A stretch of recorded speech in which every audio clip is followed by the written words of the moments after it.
is very important that we should always keep studying the Holy Quran, because the Holy Quran is a constant reminder and a connection to Allah subhanahu wa ta'ala. This is the message of Allah, that it clarifies to us all the important mission that God had assigned to the prophets in the past, and we are like a community that has been in the past also. And when we study the Holy Quran, we get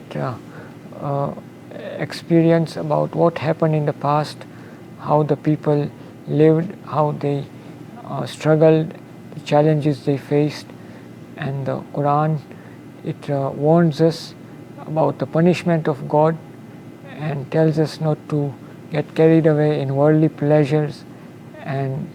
worldly futile ambitions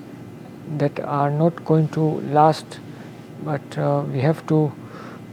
focus on what God wants us to do, our duty in life. And God is always watching over us, and He is very strict, and He does not want us to be beguiled by the shaitan, the Satan, because shaitan is the enemy of human being. He has sworn that he is going to misguide every person, because he wants all human beings to go with him in the hellfire God has promised for shaitan. And God is trying to rescue us from this great enemy, who was the enemy of our parents, Nabi Adam, Janabi Hawa salamu alayha. He made them falter and fall out of the heaven, and so we are all here in this world as a test, and we have to know that our goal should be paradise and to please Allah subhanahu wa ta'ala. And this world is a temporary test and examination period that we have all arrived in. We should appreciate God's blessings and understand how fragile and precious this life is. Every moment, every time should not be wasted, but we should try to understand our duties and our role and respect each and every person in this world. And we should not associate with those who are enemies of Islam, those who are enemies of the Holy Prophet, the enemies of the Qibla, the enemies of the Holy Quran,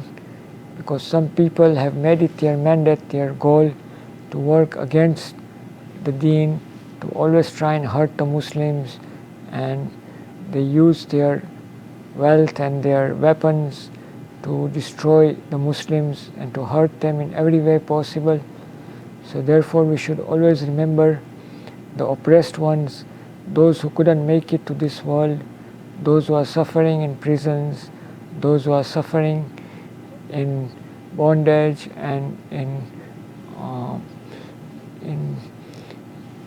misguidance. And we should try to